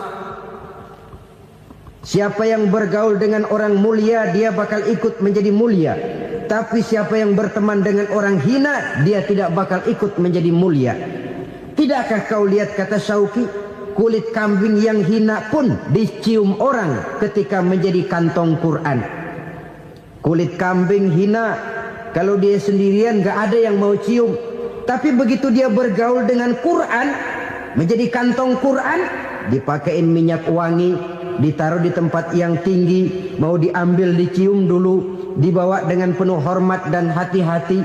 Kulit kambing yang hina lantaran berteman dengan Quran, numpang mujur. Tapi coba lihat kalau kulit kambing berteman dengan kayu, jadi beduk, habis. Zohor dikemplang, asar dipukul. Itu pun sedikit saja, cuma salah milih teman. Yang temannya Quran dihormati orang, yang temannya kayu lantaran jadi beduk, gelap-gelap subuh orang udah kemplangi.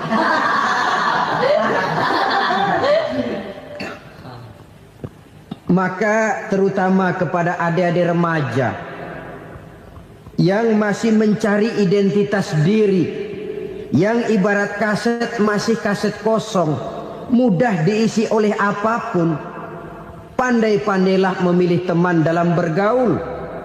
Karena banyak orang yang tadinya baik-baik, ketika terseret dalam pergaulan dengan orang yang tidak baik, kebaikannya menjadi lentur dan luntur. Tapi berapa banyak bajingan-bajingan tengik, orang-orang yang berlumur noda dan dosa, tiap hari melakukan maksiat, namun bergaul dengan orang yang baik-baik, pada akhirnya sedikit demi sedikit beringsut dan berangsur dia terbiasa mengikuti kebaikan-kebaikan. Saya tekankan ini kepada remaja karena mereka masih mencari identitas diri. Apa yang mereka lihat mereka mau, apa yang mereka dengar mereka ingin tahu. Coba lihat kehidupan remaja. Pulang nonton film Rambo, pengen jadi Rambo, gagah, maunya belekai melulu. Pulang nonton film Superman, pengen bisa terbang. Pulang nonton India, nyanyi melulu. Wajar, mereka masih mencari identitas diri. Saya ini sebenarnya siapa? Lingkungan, pergaulan akan membentuk itu. Karena itu pandai-pandailah bergaul, karena ia sangat besar pengaruhnya dalam ikut membentuk kepribadian manusia. Apalagi sifat yang jelek lebih cepat menularnya ketimbang sifat yang baik. Sifat yang baik, watak yang soleh itu lambat sekali untuk menular. Tapi yang tidak baik, kan prosesnya mah kalau remaja biasanya mula-mula dengar. Karena dengar lalu pengen tahu. Karena pengen tahu lalu ngeliatin. Begitu ngeliatin kan pengen nyobain. Setelah nyobain ketagihan. Nah ini prosesnya. Yang namanya ganja, morfin, narkotik, awalnya kan begitu. Mula-mula dengar, katanya kalau sudah fly to the sky, sudah melayang ke langit, katanya disitulah puncak kebahagiaan. Mulanya cuma dengar. Karena dengar pengen tahu. Karena pengen tahu lalu ngeliat, kumpul sama orang yang suka ngeganja. Setelah ngeliat, nah pengen ngerasain. Begitu ngerasain enak juga, ketagihan. Kalau sudah ketagihan jadi penyakit kronis, bisa merembet kepada yang lain. Iya kalau orang tuanya mampu untuk beli morfin, beli ganja. Kalau tidak kan pikirannya ngayap. Jemuran siapa ya gue sabet. Timbullah perbuatan-perbuatan negatif yang bermula dari salah pergaulan. Apalagi buat adik-adik remaja yang tinggal di kota-kota besar, yang pengaruh budaya, pengaruh kesenian, pengaruh struktur kehidupan yang nampak makin individualistis, di mana persaingan tajam, tensi ekonomi tinggi, orang mudah mengalami stres. Pandai-pandailah dalam bergaul, sekali lagi, karena ia sangat besar pengaruhnya dalam ikut membentuk kepribadian manusia. Orang bahagia punya kendaraan yang cepat, artinya punya pergaulan yang luas, dan lingkungan pergaulannya terdiri dari orang-orang yang soleh. Kemana dia pergi ada teman, kesulitannya ada tempat dia cerita. Tapi kalau sudah menyendiri, hidup sendiri, kesulitan dipikiri sendiri, bisa mati belum waktunya. Tidak ada tempat berbagi rasa, tidak ada tempat bercerita, tidak ada tempat mengurangi beban dalam kehidupan. Pantas betul kalau Islam sangat menggalakkan dan menganjurkan orang kalau sudah sampai waktunya itu untuk melangsungkan nikah. Kata Nabi, ya ma'syaras syabab man istata'a minkumul ba'at falyatazawwaj.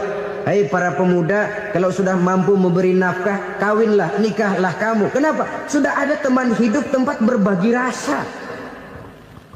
Kesulitan kalau ada tempat cerita akan lebih ringan ketimbang kita telan sendiri, walaupun bobot kesulitannya sama beratnya. Saudara-saudara kaum muslimin rahimakumullah, inilah ciri yang kedua, punya kendaraan biar cepat asal lancar. Kemana kita mau pergi gampang. Dengan kata lain, setelah hati yang luas, pergaulan yang luas. Dua. Yang ketiga sekarang, tanda orang bahagia itu menurut Nabi, misbahun mudhi'un, punya lampu yang terang. Oh, itu enggak problem. Sekarang sudah zamannya listrik masuk desa, Pak. Lampu sudah terang semua. Betul, kalau itu yang dimaksud. Tapi tidak cuma itu. Karena lampu yang dimaksud di sini, lampu yang akan menerangi seluruh perjalanan hidup. Dan perjalanan hidup itu sudah dimulai sejak kita terlahir ke alam ini sampai masuk ke alam barzah, kumpul di padang mahsyar sampai ke akhirat. Lampu yang menerangi itu yang diperlukan. Kalau lampu, katakanlah yang paling top sekarang kan lampu jenis Mercury. Taruhlah itu di rumah kita, dia cuma menerangi rumah kita. Menerangi hati pun tidak sanggup. Bila kita masuk ke alam barzah, alam kubur, sanggupkah si Mercury yang begitu terang menerangi alam barzah kita? Tidak sanggup lagi. Sanggupkah lampu yang ratusan watt, bahkan puluhan ribu watt menerangi kehidupan di padang mahsyar? Tidak akan sanggup lagi. Kalau demikian, yang dimaksud lampu yang terang di sini apa? Tidak lain amal soleh, kebajikan yang kita lakukan dalam hidup. Itu yang akan jadi lampu penerang. Di dunia nama kita akan terang. Jasad kita boleh hancur terkubur tanah, tapi nama kita akan dikenang orang. Begitulah kalau orang meninggalkan kebajikan dalam hidup seperti sekarang. Ribuan orang tiap saat berziarah ke kubur Imam Syafi'i, ke kubur Imam Malik, ke kubur Imam Ghazali, ke kubur orang yang baik-baik, orang yang soleh-soleh. Kebajikannya yang ditinggalkan, yang mengukir namanya dengan tinta emas. Sehingga saudara sudah terbaring di alam kubur, orang lewat, Allah, ini kuburannya Fulan bin Fulan, dulu ini kebaikannya Masya Allah, saya ikut merasakan. Mari kita mampir sebentar, kita Fatihah. Mohon disampaikan Allah pahalanya kepada almarhum. Al-Fatihah. Itu kalau orang baik-baik. Lalu saudara tanya, Pak, orang mati dikirimin Fatihah apa nyampe pahalanya? Saya jawab, kalau saudara nggak percaya, mati dulu dah. Nanti saya Fatihain, tungguin di sana. Umpama nggak sampai, balik lagi kemari. Sekarang ini kan maunya otak-otakan saja. Kalau nggak masuk otak, nggak percaya. Padahal alam gaib itu nggak bisa diotak-otakin. Sama saja dengan saudara pernah dengar cerita kapal Tampu Mas tenggelam kan? Pernah nggak? Di mana? Di Laut Masalembo. Begitu ke Tampu Mas tenggelam, ratusan penumpang itu terjun ke laut, dipermainkan gelombang, berjuang menghadapi maut itu. Orang lagi timbul tenggelam di lautan, dihantam ombak, kita tengokin pakai helikopter. Pak, lagi timbul tenggelam ya? Iya, tolongin. Jangan khawatir Pak, nih saya kirim intan Pak, harganya 10 juta. Kira-kira orang yang timbul tenggelam di laut seneng nggak? Tidak. Kan mahal toh intan 10 juta. Kenapa dia nggak senang? Karena intan 10 juta dalam kondisi seperti itu tidak sanggup menyelamatkan dia. Dia akan girang kalau dikirimin ban mobil bekas, dikirimin papan terentang atau bambu. Intan yang 10 juta dia nggak girang. Ban mobil bekas yang 1000 perak, tuh pegang, itu yang dia girang betul. Inilah sebabnya Nabi berkata, mal mayyitu fi qabrihi illa kal ghariqil mutaghawwis. Orang yang meninggal di alam kuburnya seperti orang timbul tenggelam di lautan. Yantaziru da'watan min ahli, menunggu doa dari keluarganya yang masih hidup. Duh, bapak saya sudah meninggal, saya sayang benar sama dia. Kirimin kulkas ke kuburannya Itu sama saja dengan tadi orang tenggelam di lautan dikirimi intan yang harganya 10 juta, tidak sampai. Begitulah kalau kebajikan yang kita tinggalkan dalam hidup, sudah mati pun kubur kita masih diziarahi orang. Tapi kalau jahat yang kita tinggalkan, boro-boro lah orang mau doa lewat dekat kuburan kita juga serem. Tuh bajingan dulu mati dipendem di situ tuh. Jangan lewat situ, ntar kesurupan, jangan. Lewat saja orang ngeri. Konon lagi membacakan Fatihah dan mengirimkan doa. Hidup pada hakikatnya adalah kesempatan untuk berbuat baik. Maka sekali kesempatan itu diberikan, manfaatkan dengan sebaiknya. Sebab kesempatan kedua tidak akan pernah ada.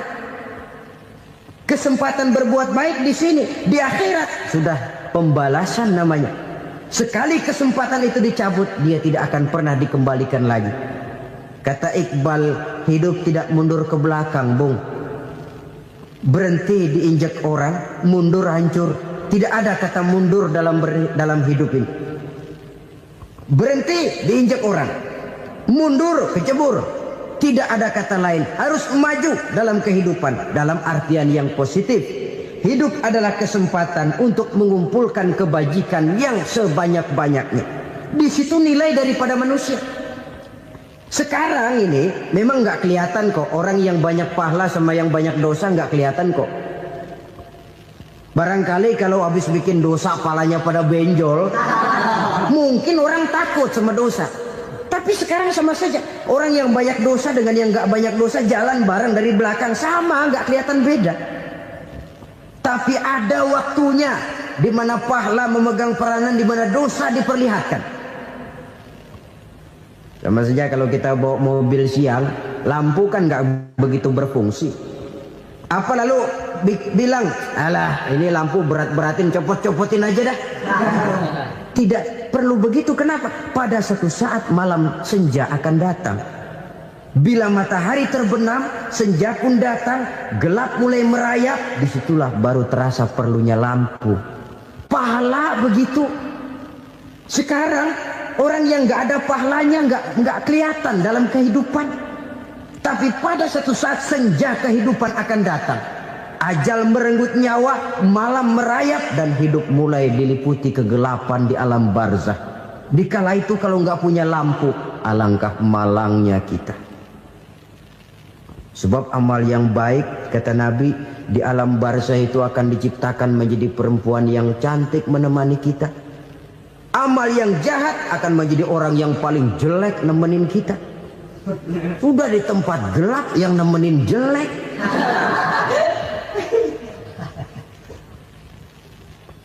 Kaum muslimin rahimakumullah. Kalau demikian masalahnya, tergantunglah kita pandai memanfaatkan waktu. Al-waktu kasayf. Waktu itu cepat sekali. Yang namanya waktu itu tahu-tahu. Tahu-tahu udah tahun 87. Tahu-tahu udah begitu. Tahu-tahu yang kemarin anak-anak sekarang udah pada punya anak. Tahu-tahu saja itu. Begitu cepat waktu berlalu. Kalau tidaklah pandai kita memanfaatkannya, akan rugi kita. Nabi bersabda, "Man kana yaumuhu khairun min amsihi fahuwa rabih." Barang siapa yang hari ini lebih baik daripada hari kemarin, itu orang untung. Hari ini lebih baik daripada kemarin. Bulan ini lebih baik dari bulan kemarin. Tahun ini lebih baik dari tahun kemarin. Itu orang yang beruntung.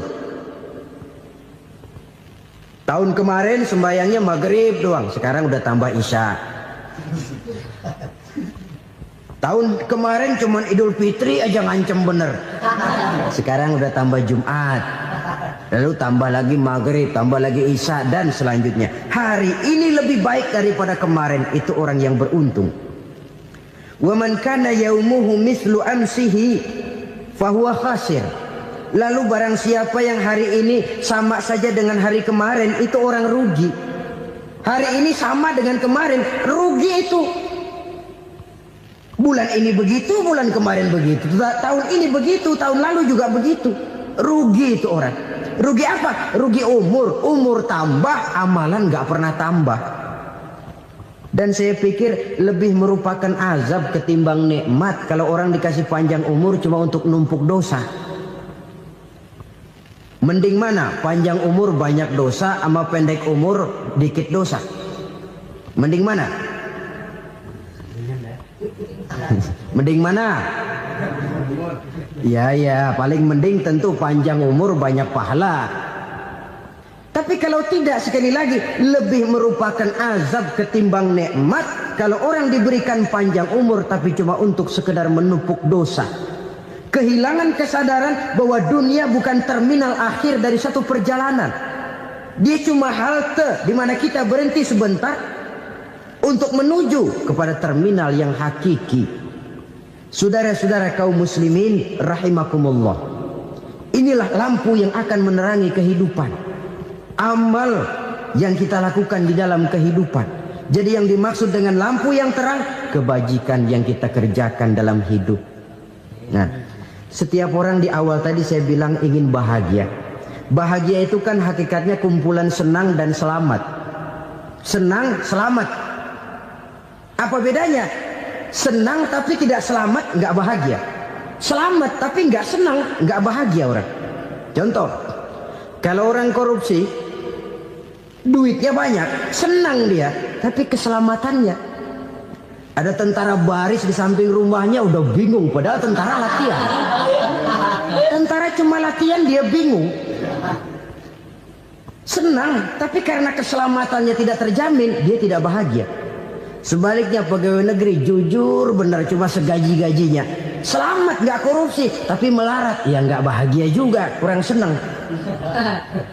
Kesenangan dan keselamatan untuk dunia saja, ya sekali lagi, kalau cuma sekedar untuk dunia saja bisa dibeli pakai uang, bisa dibeli pakai uang. Saudara ingin selamat bisa dibeli pakai uang, saudara ingin senang bisa dibeli dengan uang. Tapi setelah mati masuk ke alam barzah, habis kekuasaan uang. Nggak bisa lagi beli keselamatan pakai uang. Tidak mungkin lagi membeli kesenangan dengan uang. Di situ pahala yang megang peranan. Makin banyak pahala, makin banyak saham untuk membeli kesenangan dan keselamatan, untuk memperoleh yang namanya bahagia. Dan jangan lupa loh, di alam barzah kita nggak sebentar, menunggu datangnya kiamat. Loh iya, kalau kita begitu dikuburin terus kiamat datang, untung. Tapi kalau masih harus 1000, 2000, puluhan ribu tahun yang akan datang, dalam satu penantian yang begitu lama, tanpa saham untuk memperoleh kebahagiaan, satu kemalangan yang tidak ada pernah putus-putusnya. Janganlah tergelincir oleh kebahagiaan sebentar yang menipu dengan mengorbankan kebahagiaan hakiki yang berjangka panjang. Apa artinya senyum sejenak kalau harus ditebus dengan tangis seumur hidup? Biarlah kita minum jamu, pahit memang, getir memang, tapi kan besok badan sehat. Daripada sekarang minum sirup, manis memang, enak memang, tapi bibir pada jontor besok. Sirawan, batuk, nggak karu-karuan.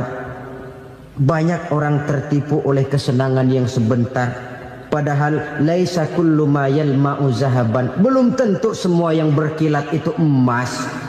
Belum tentu semua yang gemerlap itu intan. Karena itu marilah manfaatkan kesempatan yang diberikan Allah ini untuk mengumpulkan kebajikan yang sebanyak-banyaknya. Yang terakhir sekarang, yang keempat, tanda orang bahagia kata Nabi. Zaujatun salihah. Orang bahagia itu tanda yang keempat kata Nabi, punya istri biar cakep asal taat. Sudah surga itu kita. Cakep taat. Istri kayak gitu, kalau belum mati jangan dikuburin dulu. Sudah cakep taat lagi. Tapi kadang-kadang enggak, udah jelek ngadat melulu. Apa yang mau dipilih? Sebab itu Quran mengatakan istri pakaian untuk suami, suami pakaian untuk istri. Kenapa suami istri diibaratkan pakaian? Alangkah tingginya gaya bahasa Quran ini. Suami istri teman hidup, hidup perjalanan panjang. Sejak kita dalam rahim sudah ada hidup kan di sini. Sampai ke alam dunia, masuk ke alam barzah, kumpul di padang mahsyar, sampai menuju akhirat, itu perjalanan hidup. Carilah istri atau suami teman hidup yang membawa manfaat tidak hanya kehidupan di dunia ini, sampai di alam barzah, sampai di padang mahsyar. Suaminya mungkin meninggal lebih dulu atau istrinya mungkin meninggal lebih dulu. Tapi suami atau istri yang masih hidup berbuat kebajikan. Suami saya meninggal, ada hartanya, saya sedekahkan, niat pahala untuk almarhum suami saya. Ini teman hidup. Tidak dibatasi dan tidak bisa dipisahkan oleh maut sekalipun. Zohirnya mungkin pisah, badannya mungkin pisah, tapi hatinya, jiwanya, kebersamaannya dalam menghadapi kehidupan. Karena itu, saudara-saudara, bahasa Quran indah. Suami istri diibaratkan seperti pakaian. Apa fungsi pakaian? Pertama, pakaian jadi kebanggaan. Artinya suami harus menjadi kebanggaan istri, istri harus jadi kebanggaan suami. Yang kedua, pakaian itu kan fungsinya menutup aurat. Artinya sesama suami istri harus saling menjaga kekurangan masing-masing. Jangan malah sesama suami istri saling membongkar rahasia dan aibnya sendiri-sendiri. Istrinya diceritain jeleknya di mana-mana, atau suaminya dibongkar rahasianya di pasar umum. Itu sudah tidak lagi berfungsi sebagai pakaian. Kenapa semua ini diperlukan? Karena kita menyadari bangsa yang baik terdiri dari masyarakat yang baik. Masyarakat yang baik merupakan susunan dari warga yang baik. Warga yang baik adalah terdiri dari rumah tangga yang baik. Dan rumah tangga yang baik merupakan susunan dari pribadi yang baik. Dari situ langkah dimulai. Membangun satu bangsa yang baik diawali dengan membangun rumah tangga yang baik, dengan menciptakan pribadi-pribadi yang baik. Sehingga dari sini diharapkan berkembanglah nilai-nilai kebaikan. Orang akan bahagia mempunyai istri yang soleh. Kenapa? Tidak ada seorang suami bisa sukses jadi apapun dia, apapun profesinya. Dokterkah, kiaikah, mubalikah, petanikah, pengusahakah, pejabat tinggikah, tidak ada seorang suami yang bisa sukses tanpa peran serta istrinya. Walaupun memang peranan itu tidak begitu kelihatan, tapi sangat menentukan. Karena itu, saudara hadirin yang saya hormati, Islam sangat menghargai kaum wanita, memberikan kedudukan yang tinggi sepanjang tidak mematikan kodrat kewanitaannya. Nah, kalau sudah kesuksesan ini diawali dari rumah tangga, karier di masyarakat mudah untuk dikejar. Tapi keberantakan di rumah tangga merupakan kegagalan pertama di tempat lain. Nah, inilah saja yang dapat Al-Fakir sampaikan pada pertemuan kali ini. Terima kasih.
dulu.